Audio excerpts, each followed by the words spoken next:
বাংলাদেশ থেকে পৃথিবীর বিভিন্ন দেশের মতো সন্ত্রাস বিরোধী আইনে দোষী সাব্যস্ত করে এই উগ্রবাদী ইসকনকে নিষিদ্ধ করতে হবে। বাংলাদেশের আইনজীবীরা কি এই রাষ্ট্রে ন্যায় বিচার প্রতিষ্ঠিত করতে গিয়ে অকালে প্রাণ ঝরাবে? আমাদের সবার জীবনের মায়া আছে। আমাদের নাগরিক হিসেবে রাষ্ট্রের কাছ থেকে নিরাপত্তা পাওয়ার অধিকার আছে। মহামান্য রাষ্ট্রপতির মাধ্যমে অধ্যাদেশ জারি করে একটি আইনজীবী সুরক্ষা অধ্যাদেশ জারি করতে হবে। আমি যখন রাষ্ট্রপক্ষের আইনজীবী হব, আমি তখন রাষ্ট্রপক্ষের কথা বলবো। আমি যখন ব্যক্তিগতভাবে আইনজীবী নিযুক্ত হব, তখন যে কোনো আসামির পক্ষে আমি কথা বলবো। এদেশে আইনি প্রতিকার পাওয়ার যেমন অধিকার আসামি পক্ষের আছে, এদেশে ন্যায় বিচার সুনিশ্চিত করার অধিকার রাষ্ট্রপক্ষের আছে। কিন্তু আমরা কি দেখলাম? একটি আন্তর্জাতিক উগ্রবাদী সংগঠন ইসকন নামীয় সংগঠন, যে সংগঠনটি পৃথিবীর বিভিন্ন দেশে, আপনারা জেনে থাকবেন যে পৃথিবীর 10টি দেশ সহ বিভিন্ন দেশে ইসকনের উগ্রবাদী এবং উস্কানিমূলক কার্যক্রমের কারণে ইতোমধ্যে নিষিদ্ধ করা হয়েছে।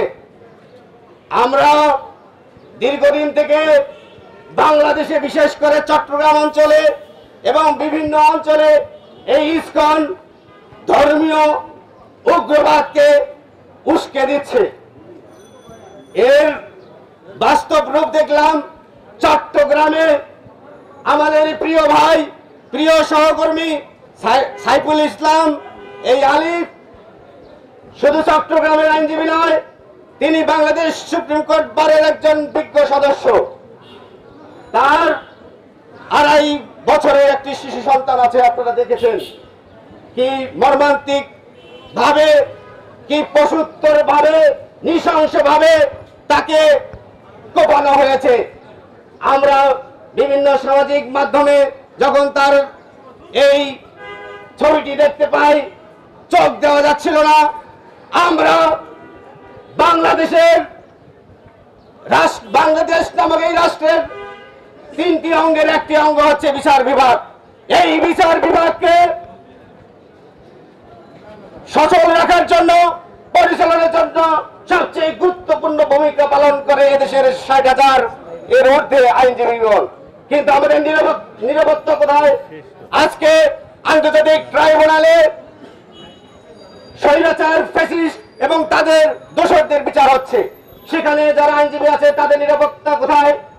আমরা দেখলাম যে বর্তমানে সরকার, বিশেষ করে স্বরাষ্ট্র মন্ত্রণালয়ের উচিত ছিল যখন চিন্ময় ব্রহ্মচারী তাকে যখন গ্রেপ্তার করা হলো এবং 2-3 দিন আগ থেকে যখন উস্কে দেওয়া হচ্ছিল, তখন আমরা আশা করেছিলাম এদেশের গোয়েন্দা সংস্থা, এদেশের আইন শৃঙ্খলা বাহিনী নিরাপত্তা জোরদার করবে।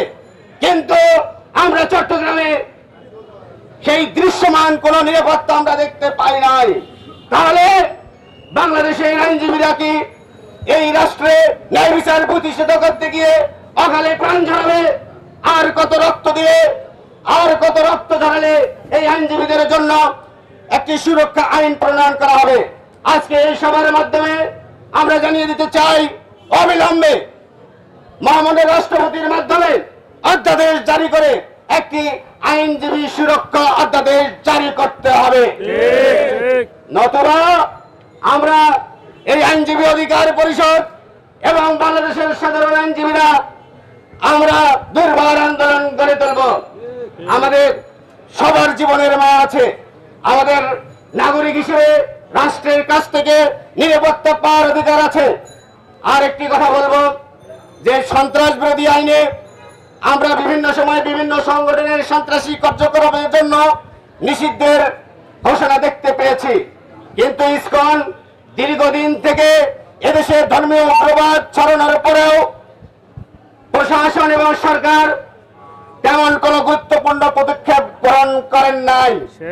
আজকে আমরা এই সুপ্রিম কোর্ট চত্বর থেকে বাংলাদেশ আইনজীবী অধিকার পরিষদ এবং সাধারণ আইনজীবীগণ অবিলম্বে বাংলাদেশ থেকে পৃথিবীর বিভিন্ন দেশের মতো সন্ত্রাস বিরোধী আইনে দোষী সাব্যস্ত করে এই উগ্রবাদী ইসকনকে নিষিদ্ধ করতে হবে। যদি তা না করা হয় তাহলে বাংলাদেশের সাধারণ ছাত্র জনতা এবং সচেতন আইনজীবী সমাজ এই ইসকনকে প্রতিহত করবে। ঠিক ঠিক।